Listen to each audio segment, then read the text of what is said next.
everybody, I am Tiffany, and today I am dressed up in this amazing costume because I am doing a book review. This book is very special to me for two reasons. One, because it's just so amazing and I love this costume and I got a chance to wear it. Two, this series was the first series I ever reviewed on my channel. I did books 1 through 3 in one giant review video combined. I've finally gotten to the rest of the books in the series that are out right now. In case you don't know who the heck this is, I'm hoping you do and you know what book I'm going to review based off the costume and the title of the video. But in case for some reason you didn't figure it out, the book I am reviewing is Song of Ice and Fire, Book 4, A Feast for Crows, better known as Game of Thrones because the show is called Game of Thrones. I dressed up as Daenerys for this because Daenerys is awesome, and it came with a dragon. I was not going to pass up a dragon, but I think we can all agree I don't look good as a blonde. Overall, it was a really great book. Not my favorite out of the series. My favorite is still the third, then the first, then the fourth, and the second. And again, all of these books are really good. Just the third and the first, I feel like more stuff happens in than in the fourth. For those of you who want statistics, this got a 4.10 out of 5 stars on Goodreads. I agree with that. I believe the third book got a higher rating than this one did. It was still really good. I loved all the characters. If you haven't read the Song of Ice and Fire series, each chapter is a different character perspective, including one I am dressed up as right now. She has dragons! And it's really nice because even though it is a big book, it does make it go by a whole lot faster because you have so many different stories going on. You're never stuck in one place for too long. There isn't really a whole lot I can tell you without spoiling you just because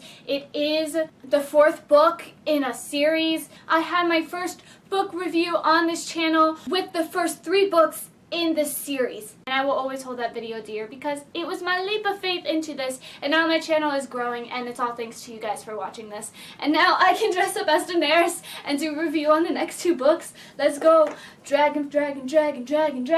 What I can tell you is I think it is a little bit of a slower pace. What the series tends to do, in my opinion, is you have the first book, which sets up just an awesome premise and a lot of stuff happens in there. Second book, I think I referred to it in my other video as a safety net, which means a lot of stuff happens, but it's not as big or important as the first book, for example. And then the third book is just fantastic, mind-blowing madness. And then the fourth book is a safety net one for me again. But I'm excited to get to the 5th book because I think it's going to be really fun. You get different perspectives in there that you don't get in the 4th book. I'm just overall really excited to continue this series and finally be caught up with the rest of you people who have read these books. For those of you who just don't know what Game of Thrones or A Song of Ice and Fire is in general, I'll give you an overall synopsis of it. It basically follows a bunch of these families that are all vying for power. The main source of power is an Iron Throne that sits in King's Landing, which is the central spot in this whole story. The Iron Throne rules all of the 7 kingdoms in this land. If you have the Iron Throne, you have the ultimate power position. And stuff ensues, and it's fantasy, and dragons, and awesomeness. That is really all I can tell you though without spoiling you because it is the 4th book in the series. Go read the rest of the books and catch up if you haven't yet, and then go read the 4th book and then come back and we can discuss all the wonderful feels and magicalness together and you can see more of my dragon. Alright. Goodbye non-spoilery people. Goodbye! Dracarys! Don't worry, I didn't actually have them burst into flames. I, again, was really excited to pick this up. I've had it on my shelf forever, like a ton of other books I have here, and I finally got to it. I'm in the middle of actually reading the 5th book now. I said in my last video from a while back that I was really excited to get to these next 2 books, specifically because the show follows the first 3 books pretty accurately throughout. And then the 5th season, which is the start technically of the 4th book, is where it veers off from the books itself. And that made me really happy. I love the show insanely. I still absolutely love it. And I was happy that I was able to dive into the book next and know that there were going to be major differences and I didn't know everything. One thing I will say is it was still more accurate-ish than I thought. Basically, what the show does is fix the timeline of everything. This book shows what happens in King's Landing after Tywin dies, and doesn't really go into how Daenerys is doing, which is sad because I know I'm dressed as her for this and I was excited to get dressed for it, and then she wasn't even in this book, and I just said to myself, well, oh well, I'm gonna dress as Daenerys anyway and bring my dragon because I had this planned out from the beginning I started reading this book. I know, it was sad. Your brothers were not there. And I was really confused as I was going through this and realized they aren't going to Daenerys or Jon or Brienne. What's going on? The 5th season is kind of a combination between the 4th and 5th book. I was surprised. I thought it was going to be vastly different from the show, and it is in a sense, but like I said, the show hits all the main points. Arya goes blind near the end of this book. You have the whole journey with Sam. Sam's story is a little bit different than what I remember. I have to go back and watch the show though, just because I don't remember him having that whole journey with Gilly where Jon forces them to leave. It's a lot more willingly than it is in the book, I believe. And Gilly does actually go take her baby. In the show, in the books, that was so shocking. I did not expect that. For her to switch the babies, that's insane. I was mad at Jon and that he would do that to Gilly and force her to basically give up her child to save this king wildling boy that she barely knows. And then you have Aemon, who actually goes on the trip with them in the show, who dies actually at the wall, but he dies on the voyage. I don't remember Arya running into Sam either in the show, but she does, and I really liked for that moment them being able to interact even though they had no idea who each other were. That was really, really funny. Arya's whole story was a lot more rushed in the book, I felt like, than it was in the show. In the show, they really show her trying to follow their rules more, and you do have that, but in the show, she goes out into the world more and makes a couple of mistakes, where in this one, most of her training takes place in the temple, and then she goes out once and she kills Darian, who is annoying. He deserved to die, I'm sorry. She ends up going blind immediately after that. And on top of that, she doesn't know where Jaqen H'ghar is,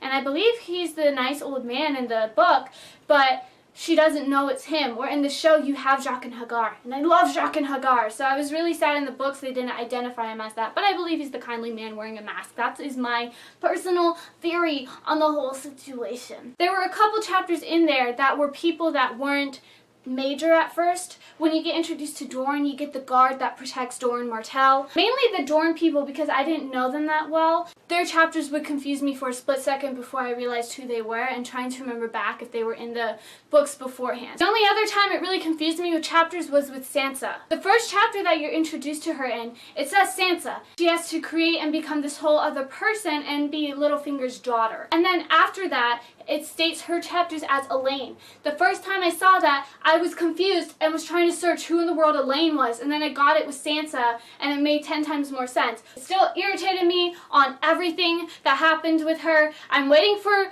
Littlefinger to bring her to the Boltons. I'm wondering when that's going to happen. Is that actually going to happen in the books? I don't know. That is one thing that I hope is in the 5th book, is the whole thing with Theon, because that is something that happens for multiple seasons in Game of Thrones, the show. But in the books, after the Boltons take over Winterfell, I haven't heard anything from Theon at all. I was really, really confused, and I want to know what's happening. Is he Reek yet? Like, what's going on over there? I still loved Jaime, and Cersei was a little bit more irritable during this one, but I still love her conniving perspective, just seeing how she tries and gets everything to go her way. I just love both of their chapters, especially again because they take place at King's Landing, and King's Landing is the hub of everything that's happening at the time. Brienne's story, I was glad she ran into Podrick, because I believe in the show, Jaime gives her Podrick. In this one, she runs into him on the road. That was really cool. I really liked that. I am extremely worried though, because the ending of her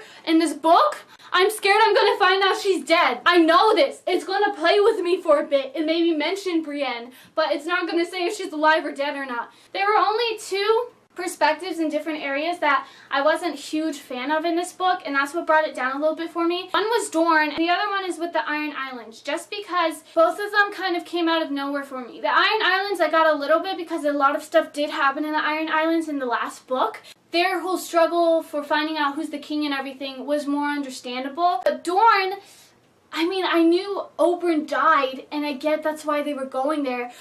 felt taken away from everything when they went there. Marcella, she's very sweet, but I wasn't really concerned as much about her, maybe because in the show she dies really quickly. In this one, she's still alive. I'm interested to see if that develops into anything or if she still dies. I didn't like that perspective, and it brought it down for me. I just didn't like the people in Dorne, really. They weren't as relatable. The daughter was kind of annoying, and the prince was annoying. Marcella was sweet, but she didn't really have a perspective of anything. So the people telling the story about Dorne weren't my favorite people, and that bugged me a whole lot, that I had to keep going back to them and figuring out what was happening with Marcella and being introduced to all of these new characters I knew nothing about before. I think that was it too, is that at least with the Iron Islands, you kind of know about everything that's happening with them. For Dorne, you're just introduced to all these new people, and you have to try and memorize more people after all the slew of characters you have beforehand. There was one change, though, that I was really excited to see play out. It took for most of the book to play out, but it did.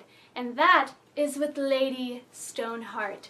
As you all know, for those of you who have read the third book, hopefully you have watching this. At the end of the third book, there is a huge bombshell that Catelyn Stark has been brought back to life. I was waiting this whole time for her to come back, and she did. And she scares me insanely. She almost kills Brienne, or she is killing Brienne. I don't know. She hangs Brienne. I was so pissed about that. I wanted to yell at Catelyn and be like, Brienne has only followed your orders. Dracarys towards you. She's done everything you've asked of her, and she's trying to help get your daughters back. So you killing her is not helping your situation. So that irritated me, how bitter she is, and I get it. But, I'm really curious to see what happens in the other books with this. Is she going to meet up with Arya and Sansa and Jon, maybe? Or is she never going to see them again? I don't know. I'm so terrified of what is going to happen with that. I don't know what's going to happen to Brienne, and Brienne's one of my favorites. She needs to marry Jaime and live happily ever after, and Jaime needs to get over his sister. I was really happy, though, to see Gendry, because it takes till this season in the show to see what in the world happened to Gendry. And being able to see him in this book, I was really happy, even if it was just for a split second. I approve of that. The High Septon and all of that was still just as infuriating. I didn't know if she was actually going to get arrested or not, and she did. I do find it interesting that Sir Loras' whole story is really different. In the show, he gets put under trial and he's found to be gay, and so they need to vanquish that. That's a really big thing. Is Margaery trying to save her brother in that way? In this, he goes and takes Dragonstone and is dying on Dragonstone, but you don't know if he's going to die or if he's going to survive. His whole story is just really different. He joins the Kingsguard, and I just really like his story in the books a lot more than I do in the show. Overall, this book was really good. I was really sad when I figured out that they were splitting the perspectives into two different books. You wouldn't get what was happening on the other side of the world, but overall it was still really great and really fun. The only person I wish had a perspective in this book was Margaery Tyrell. She hasn't really gotten any perspectives, and I feel like she should. I find her character really interesting, and I want to hear her point of view on everything. The only other change that I saw in there that's interesting to me is the whole thing with River Run, how the Blackfish does a siege against the Freys, and Jaime goes and helps. In the show, they kill Blackfish. In the books, though, Blackfish escapes. I'm excited to see what happens with that, and hopefully that develops. That's the thing in the show that they're doing, especially since it's wrapping up pretty soon, is that they're cutting a lot of the storylines out because they have to end it really soon. This past season of Game of Thrones was really exciting. I know the other one's not going to be around for a long time, which is annoying, but I'm super excited to see what happens with it. It's such a good show. That is really all I have to say about this book. It was really good despite not having some of the chapters in it, including Daenerys with her dragons, but she's gonna be in here next time, and I will be wearing this costume once again. So you'll have more blonde Tiffany. I'm really excited to get back to Tyrion and Jon and Daenerys. All my favorite characters are going to be in the next book. I'm so excited. Thank you for joining me today. If you have any other book or movie recommendations or any other type of videos you want to see, like a Q&A or a book tag or a movie tag, leave them in the comments below. I post book reviews on Saturdays, I post movie reviews on Wednesdays, and sometimes I have fun videos on Mondays, so make sure to always check them out. I do also have a blog, tiffanymillion.blogspot.com. You can go and check there. It gives news on when I post new videos. If there's not going to be a video for the week or anything, it'll let you know there. Have a wonderful day, evening, afternoon, whatever time of the day you're watching this, and don't forget to be awesome. I am gonna go fly away with my dragon. Alright, goodbye!